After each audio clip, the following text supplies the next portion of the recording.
Olá, eu sou o Gabriel. Eu vou apresentar nosso trabalho para vocês. Ele é uma simulação de um giroscópio interferométrico à fibra ótica aplicado a um modelo de um foguete. Esse trabalho foi desenvolvido em conjunto com o Antônio, o Adalberto, o Luiz, o professor João Sakamoto e a professora Neuza.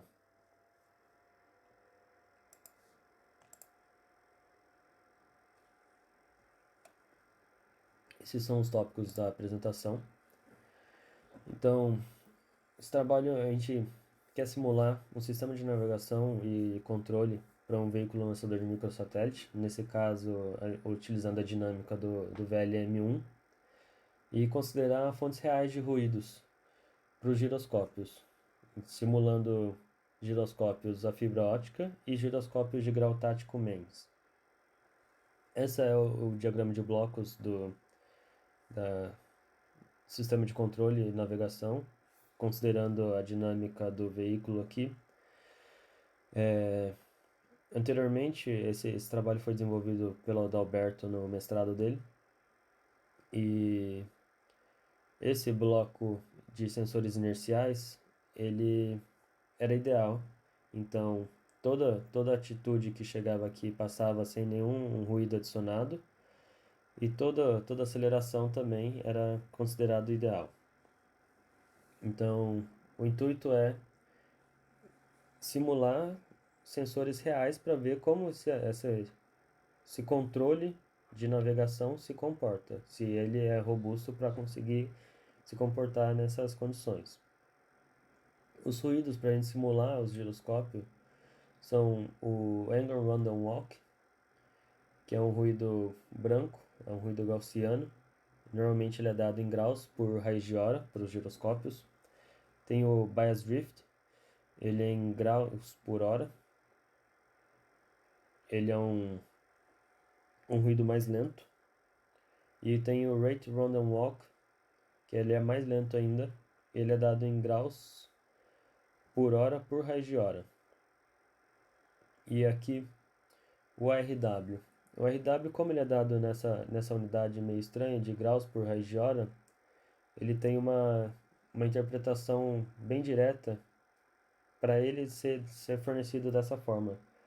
Depois de X horas, o desvio padrão do ângulo que o giroscópio vai obter na navegação, depois de já integrar a velocidade angular para recuperar a posição, é o valor do RW multiplicado pela raiz das horas. Então, se passou 2 horas, eu pego o valor do RW em graus por raiz de hora e multiplico por raiz de 2. E eu vou ter esse desvio padrão do ângulo. A gente pode calcular esse ângulo de uma forma mais criteriosa, sabendo a banda do sensor. Então, a gente considera a banda do sensor, a gente pode calcular esse desvio padrão e fazer uma breve simulação, considerando um giroscópio parado, então uma entrada de velocidade angular zero, com alguns valores de desvio padrão representando dois sensores, um MEMS e um giroscópio a fibra ótica. A gente integra para obter o ângulo depois de 1 hora. Então, simulando por 1 hora, esse é o valor zero, a gente pode chegar nesses resultados. Aqui nesse caso, o cinza representa as simulações do MEMS. Cada traço desse é uma simulação representando 1 hora.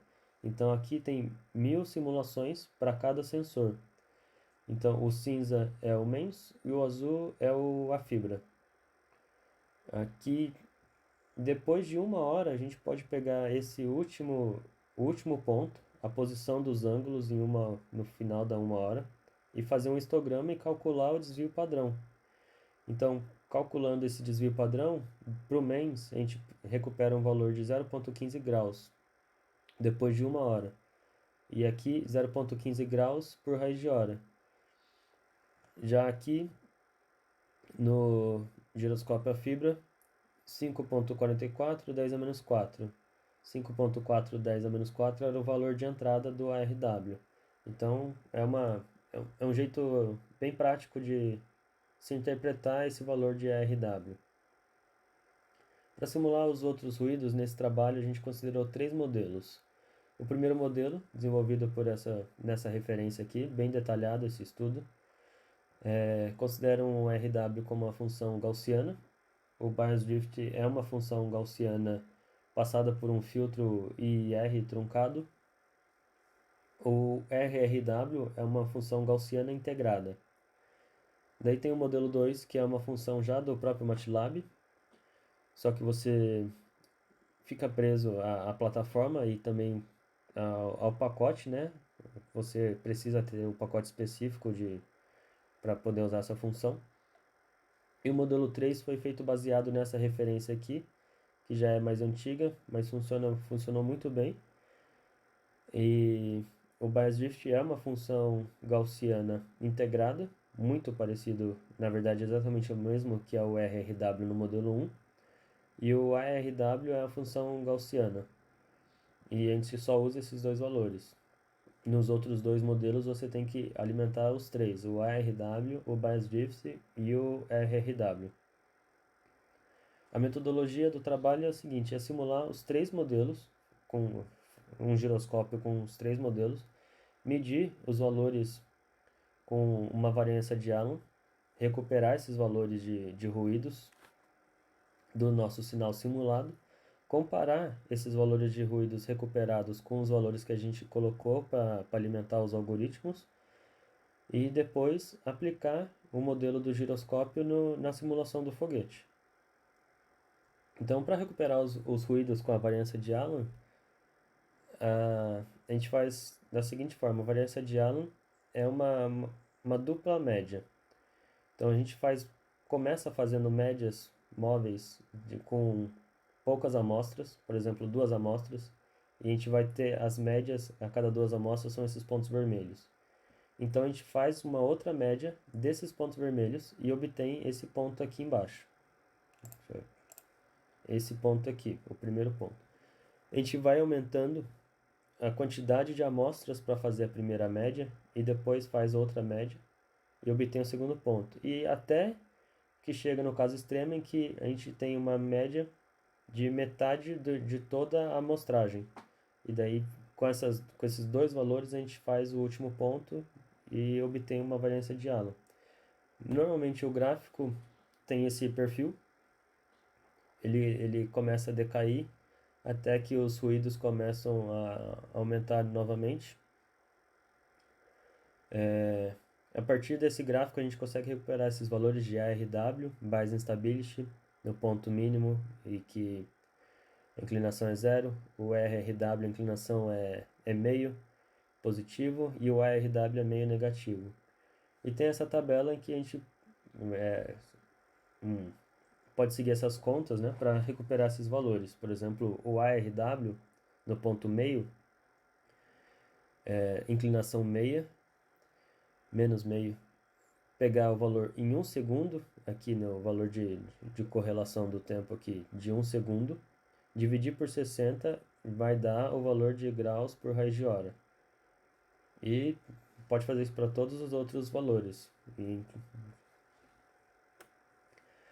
Simulando um giroscópio a fibra ótica com esses valores de RW e bias drift, com os três modelos, geram esses sinais aqui, simulando apenas uma rotação da Terra de em torno de 6 graus por hora, simulando todos os três modelos. Então, recuperando daqueles sinais anteriores, fazendo a variância de Allen em todos aqueles sinais, a gente obtém essas variâncias de Allen aqui para o modelo do giroscópio a fibra ótica, e esse laranja para um modelo MEMS que foi simulado da mesma forma com o modelo 3 apenas, com esses valores. E a gente pode perceber que aqui na tabela foi inserido esses valores 5.4, 10 a menos 4, 1.7, 10 a menos 3. E foi recuperado valores na mesma ordem de grandeza. Depois de simulado e calculado a variância de Allen, os valores recuperados batem na mesma ordem de grandeza, o que mostra que todos os três modelos para todos os tipos de ruídos funcionaram bem. Tem porém, uma dificuldade em simular esses ruídos, que é a seguinte: A maioria dos datasheets e manuais não mostram o valor do RRW.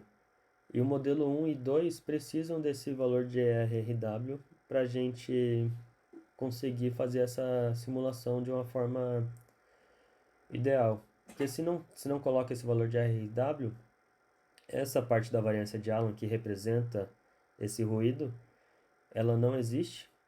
Ele sempre fica meio caindo, um pouco oscilante aqui.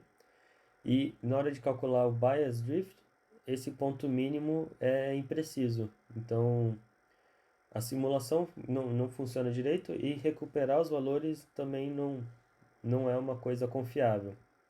Já no modelo 3, como o Bias Instability já é o próprio ARW, como a gente viu lá no começo, nos primeiros slides, ele sempre vai ter essa subida, mesmo que você não alimente o valor do RRW.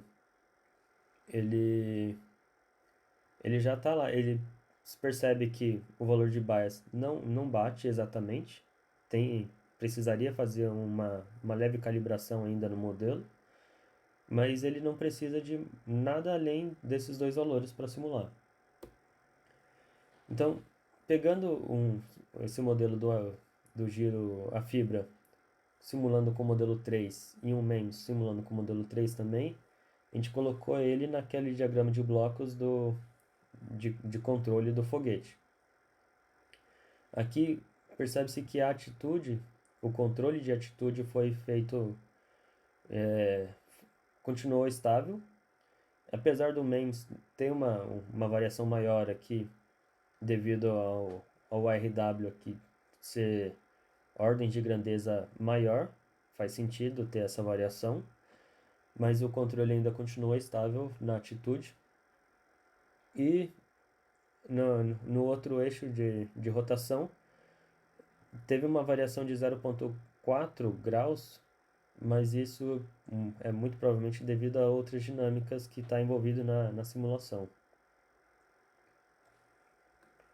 A trajetória, quando comparado, a trajetória ideal, essa é a linha cinza, quando comparado com o giroscópio ideal, o controle da navegação e estimação de posição final dá um erro muito pequeno, de apenas 1% da trajetória final.